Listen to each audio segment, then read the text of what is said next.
The first thing to know about the types of scholarships available is that there's lots of different ways to categorize these awards, but we're going to keep things as simple as possible today, and we're also going to jump right in. Now, over these modules, we're going to be covering everything you could ever want to know about scholarships, but today we're going to be covering how private scholarships differ from other scholarships available. The first type of scholarships are merit awards. They're also called academic scholarships. This category is pretty straightforward as they're awarded upon admission based on your test scores and your GPA from the end of your junior year. Basically, just all the numbers. These are not based on your income at all, so they're not called need-based aid. They're completely separate from your income.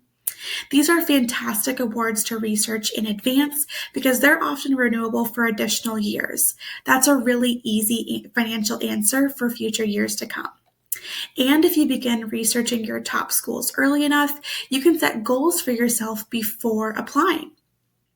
The difference between a 28 ACT or a 30 ACT might mean an additional $3,000 per year, and maybe it only took you one extra time taking the test, which is definitely worth knowing in advance to set that benchmark for yourself while you're studying. Some schools offer an unlimited number of these admissions scholarships. They just award them as students apply on a rolling basis, building them right into their pricing structure, and other schools have a limited quantity and work with early action deadlines, which is just another reason to research all of this in advance.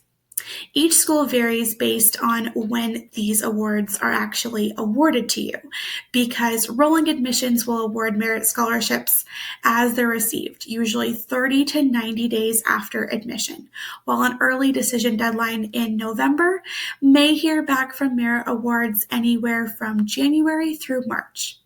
March is actually a very typical month to hear back from merit awards, which gives you just enough time to compare the financial landscape of all of your admitted schools before National Decision Day on May 1st.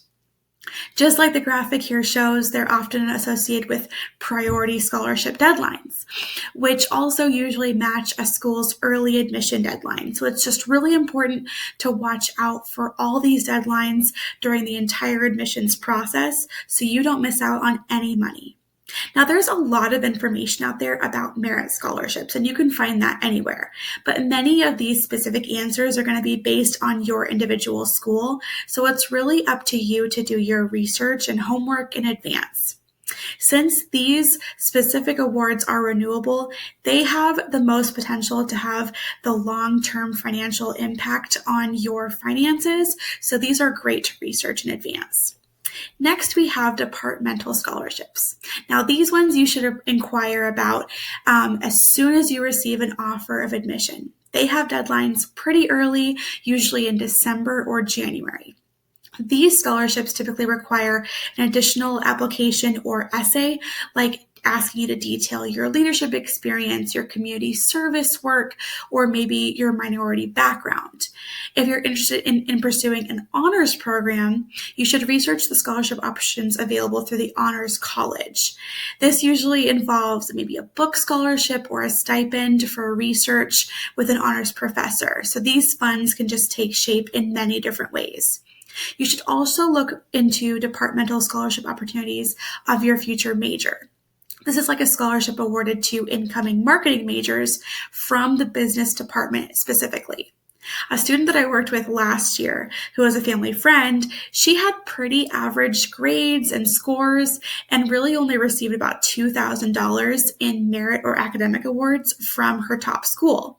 But she was pursuing pre-vet science, and she received an additional $5,000 renewable award from the veterinary science department because they liked all the internships she had on her resume, and they didn't care so much about the GPA and the ACT. For her, researching these departmental scholarships in advance and being prepared with a great resume saved her quite a lot of money in the long run overall. So athletic scholarships are next, and they kind of follow their own timeline as you have to contact coaches and work with coaching staff to secure offers.